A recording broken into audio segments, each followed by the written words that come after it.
Hi guys, I'm back, or I should say I'm trying to be back.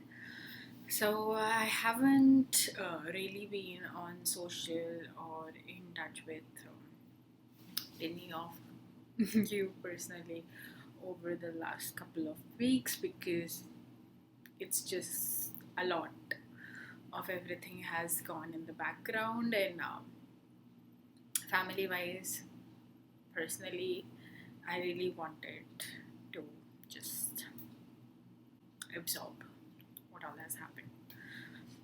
So, over this past few weeks, or I should say, couple of months, my life has changed drastically from getting my permanent residency in Canada to losing someone very, very, very important to me. It hasn't been a very bright and cheery situation, and of course, like humans, we are tend to just go inside the shell once we don't have the courage to face it. So that's what happened. But I wanted to come here and talk about it because rarely does that happen, right? So yeah, I'm here back again because I thought that the thing I was doing, the passion that I was pursuing, has a cause attached to it, has a reason why I was so passionate about it, and I shouldn't let it go because the people I love always believed and loved me for who I am and who I was. So here I am back again with the thing that I believe in utmostly. So this Immigration 101 series has been my initiative to giving most of you answers to immigration related queries to Canada, which the answers which I never had, which I was looking for when I was trying to immigrate here, when I was looking for work permit or permanent residency or anything. So I hope this video helps you, and if you have any other questions, you can definitely leave them in the comment section below. But this video will give you an idea of how to apply for a study permit um, um, for Canada. So let's get going.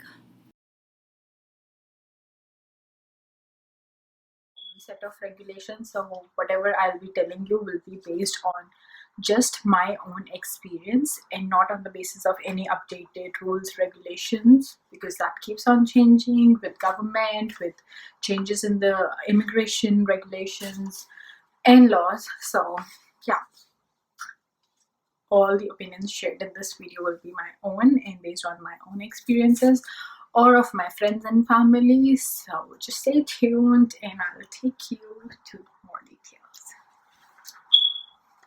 So first comes first, what is a study permit? So in order to study or pursue any course or education in Canada, you need a valid study permit to come to Canada. In comparison to all other immigration options, this option is considered to be the easiest and the most effective mode, because when you come and study in Canada, the chances are that your CRS scores will increase. You will be much more eligible than the other candidates to apply for a permanent residency and hence a study permit. So whether you want to apply to a college or university, you need to apply for your study permit. So once you apply to that college or university, wherever you need admission in or whichever course you like, you look them up, you apply to their programs, and they will either give you a conditional offer letter or a proper authentic offer letter. So the difference between the two are the conditional offer letter is conditional on the basis of whether or not you get a visa or whether or not you get scores in the IELTS exam of the specific eligibility that the course is looking for. But a final offer letter is just an offer letter stating that you are totally eligible to come and study in that program for that college and specific university. So all you have to do now is apply for the study permit. So in this video, I'll be taking you through Hi guys, so this is an instruction guide on how to apply for a study permit when you are outside Canada.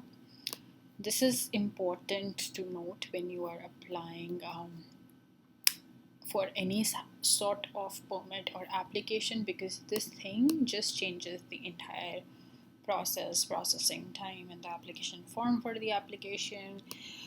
And so you don't want to miss out on this, otherwise this will cause you a lot of trouble in terms of refilling the application and reapplying for the same. So yes, when you are looking to apply for a study permit outside Canada, you have content of that you need to gather the documents, you need to complete the application, pay the fees, and submit the application. Then you have to apply for your temporary resident visa, as I've already informed you.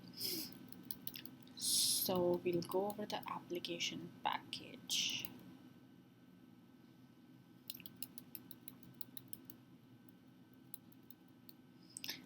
This guide gives you a details of who needs study permit. So if you have any confusion regarding whether or not you need study permit to enter Canada, then that's your way to go. This also gives you an idea of what are the activities that doesn't require a study permit, like attending free school, distance learning program, audit courses.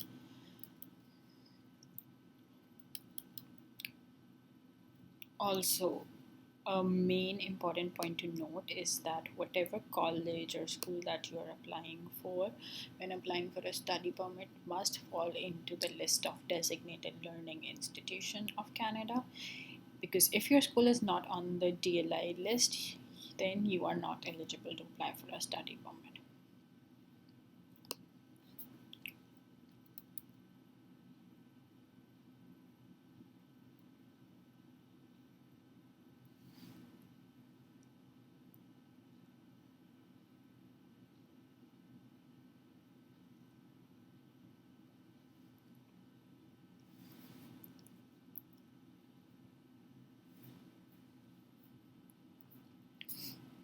Some provinces have their own set of regulations, like for instance Quebec. So in order to study in these provinces, you have some specific types of regulations, so just keep that in mind. All these requirements and guidelines keeps on updating, so it's highly recommended to go through these guidelines once, in multiple times, when you are looking to apply for any permit, because these can update anytime and then it's no guarantee for this, so you don't want to miss out on that.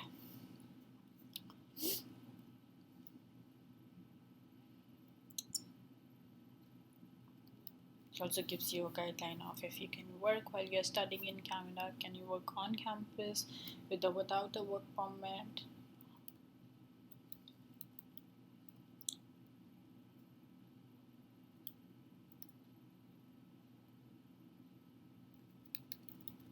So this tells you that you do not usually need a medical when you are applying for a permit, but it's definitely recommended because that you submit your medical exam along with your permit application, as it just helps in reducing the processing time, because once you submit the medical beforehand, there are less chances that you will be requested for it again, and then you have to resubmit it, then you schedule your appointment, so it just buys you more time.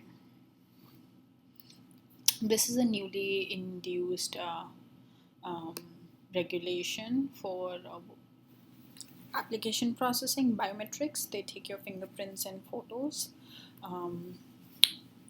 So you may need to appear in person if you have your fingerprints and photographs taken at a biometric location. Various visa application centers do it. If you and your family members are also applying, just make sure that you need the biometrics or not.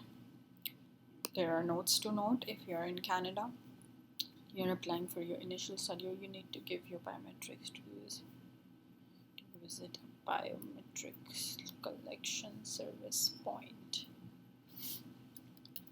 Once you give your biometrics, it's there for 10 years, so it doesn't expire until next 10 years.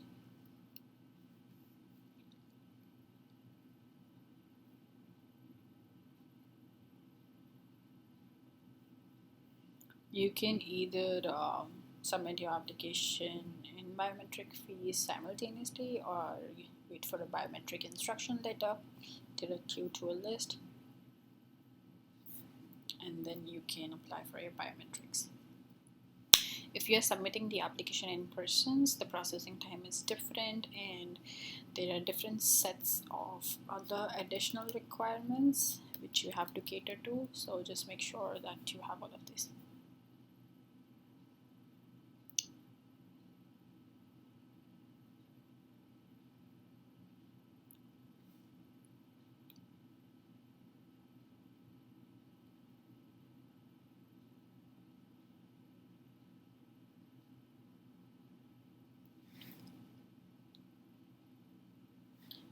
Then gather your documents, document checklist.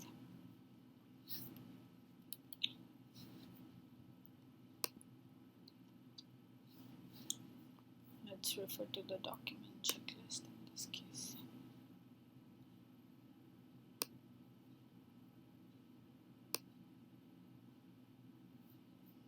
Okay, so the forms that needed to be filled are 1294.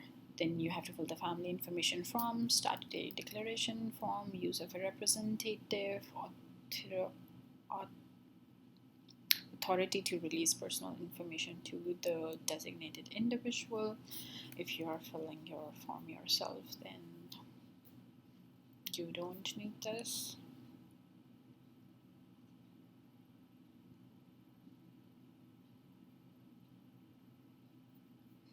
Custodian declaration, these are for minors studying in Canada.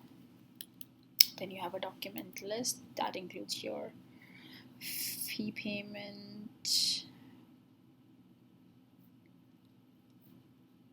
a photocopy of the information of your passport, 2 photos meeting the visa specification,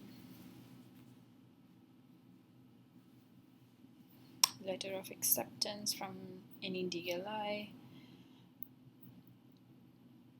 If you're applying for Quebec, then this is for Quebec. Proof of financial support, so you put that you have sufficient, is in this case GIC. Input your marriage license or certificate, any additional documents that cater to your case.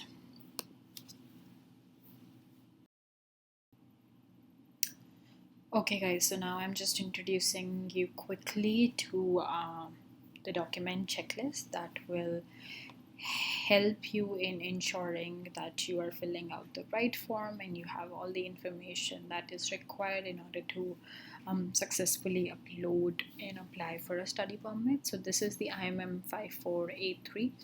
You have to definitely keep these numbers on the guides and forms in mind. The guides are not that important, but say for instance this is the form, so you must cross-check that the form that you are filling is the exact number and is the exact titled form as it should be filled for a study permit application. So in this document checklist there are different checkpoints that need to be completed before submitting an application for study permit, which is application for study permit outside Canada, and they have specified the form number here. Then the family information form that just has some basic family details. They have specified the family information form number here. Then they have statutory declaration form if you are in common law union, use of a representative form if you're using any agent or anyone else on your behalf in order to submit the application, then authority to release personal information to the designated individual, and custodian declaration just in case you're minors and you're looking to study. And then you should make sure that you have the fee payment available in acceptable format, a photocopy of the information on your valid passport, passport number, issuance, expiry dates, and photo, name, place of birth. That will be required for your temporary resident visa. So 2 photos, and you can also click on the links below to just make sure that you have the exact specifications that they're requesting for. This step is very important because they do return applications if they are not uploaded with proper photographs, so make sure you have the right ones. And then there is a list where letter of acceptance from the college or university. Just in case you're studying for Quebec, then that's their requirement. Proof of financial supports that you have sufficient funds to support your entry in Canada. A photocopy of your marriage certificate, just in case you're applying for your spousal permit as well, in any additional documents. So IMM 1294E is the form that you require for a study permit made outside of Canada. You have to fill in the type of service you want to take, and your full name, all the personal information, country of residence, previous countries, current mailing address, if you are married or just in a common law relationship, have you previously been married, the languages that you speak, and your passport details, national identity document. You can provide your passport number here, or if you have a US PR card, then you can provide the US PR card number here. Then your current mailing address, whichever address you're residing in at the moment, preferably Canadian, and then your residential address, whatever is your residential address. It's okay if that's abroad. And then you have to give your telephone number and your alternate number, email, details of your study in Canada. So in this you can write the name of the college that you are going to, and the level of study, duration, if you have a student ID, most of you will not, the cost of your studies, and if you have previously taken any education.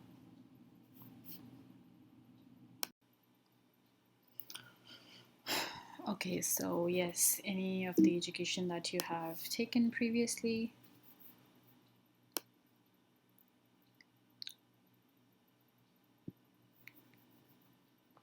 Some personal information about family and yourself, validity of your status, and some other criminal declarations if you have worked for any military organization, and you'll just sign the form. So that is about application for study permit outside Canada, and this is if you are inside Canada and if you are looking to apply for another study permit or extension of your study permit, then you will fill out this form. This is application to change conditions and extend or remain your stay in Canada as a student. So now coming to this application form, this is for your application to change condition, extend, stay, or remain in Canada as a student. This form is IMM 5709, which you'll fill if you're applying for the second study permit or like extension of your study permit once you are inside Canada. So you have to fill in, by this time you'll have your UCI number and you can give your service and apply for a study permit for the first time or extend my study permit. This is the option that you mostly select. Or you can restore your status as a student. Okay, then you have to give your name and the similar information, marital status, language, national identity, your mailing address, then you're coming to Canada, original entry and everything, details of intended study and education, employment, background information. Again, you need to have um, a letter, an offer letter from a designated learning institution in Canada to sign, validate, and then you can upload it. That's it. To you that you can come and study in the country that you're looking for, in this case Canada, but it doesn't give you the right to enter into the country. So now you have to apply for a temporary resident visa at the Canadian immigration website again. So you will again go and fill out the TRV form, which is known as temporary resident visa form. You fill out that form, add all the informations that are needed in order to support your temporary resident visa applications. Then you attach a photo. Make sure that the photo do justify the criteria that the immigration has specified to you. And then you submit the application. Once you submit the application, after the processing time or within the processing time, you will receive a request to send in your passport if your application is approved. If they sent you a letter stating that your application is not approved, that would be the end. But if they ask you for your passport request, that means that your application has already been approved. So now you can hold your heart and just patiently wait for your passports to be stamped and mailed out to you.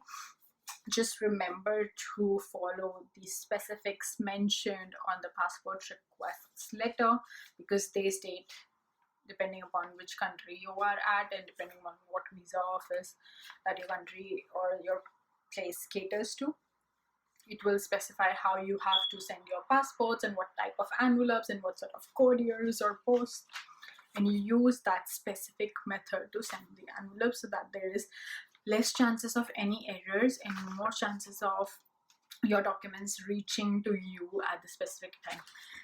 The key things that I have basically observed while applying for any of my applications in Canada, while I was coming to study here, when I was here while applying for extending my work permit or anything, is that you have to follow the guidelines thoroughly. Providing more information and supporting information will harm you less than providing no information, leaving the blanks and just delaying the processing time over and over again. So it's much more advisable for you to go through the process and requirements and the steps that they have specified in their immigration booklets or letters or guides. And if you have any further questions, you can definitely refer them back to me. I'll try to answer them as much as possible, as much as I have experience within those scenario. And if you have any further questions or if you have any further suggestions that you want videos to be made on, please leave them in the comment section below. Please like and support my channel. That would mean the world to me. And yeah, thank you, virtual family. Stay tuned and keep watching Miss Imperfect.